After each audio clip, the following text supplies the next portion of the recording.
ওস্তাদ চাকরি বাদ দিয়ে সর্বশেষ আপনার ব্যবসায় নামছি। চলো সবাই ভিক্ষা করি, নতুন ব্যাগ করি। বাবা বাবা গোচ্ছো চাকরিটা পেয়ে গেছি। ছোটা সা মেরা জাহাঁ হ্যায়। কি বলিস বাবা, মাসে স্যালারি কত? জয়েনিং লেটারে লেখা আছে মাসে 12,500 টাকা দিবে। এই নে মিষ্টি খা। বাবা বাবা চারটা ভিক্ষা দেন, খাইতে পারি না বাবা। বাবা চারটা ভিক্ষা দেন, খাইতে পারি না। আইসো ভিক্ষা করতে, দোকানে গেলে ফকির নিকো সারাদিন ভিক্ষা করে খাইতে হবো। দেখ আমার ছেলে রে চাকরি পাইছে, মাসিক স্যালারি হচ্ছে 12,500 টাকা। তবে সারাদিন ভিক্ষা করে খাইতে হবে। ভিক্ষা করে কত টাকা পাস মাসে?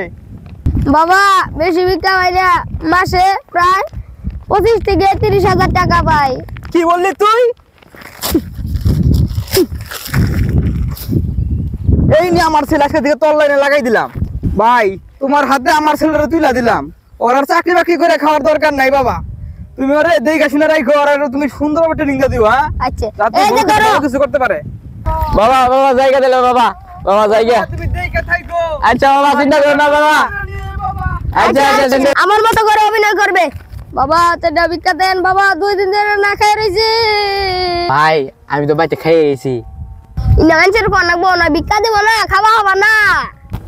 ভাই আমার চারটা ভিক্ষা দেন ভাই, আমার বউ বুলান সব না খাই রইছে ভাই, চারটা ভিক্ষা দেন। ভাই আমি তো বিয়ে করি নাই।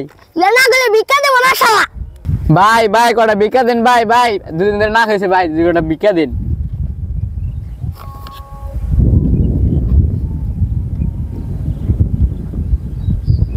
কি রে ভাই, তোর ব্যাগ ভর্তি না টাকা, তুই ভিক্ষা করে দিনে কত টাকা ইনকাম করস? ভাই বেশি না ভাই, 500 থেকে 1000 টাকা ইনকাম করি।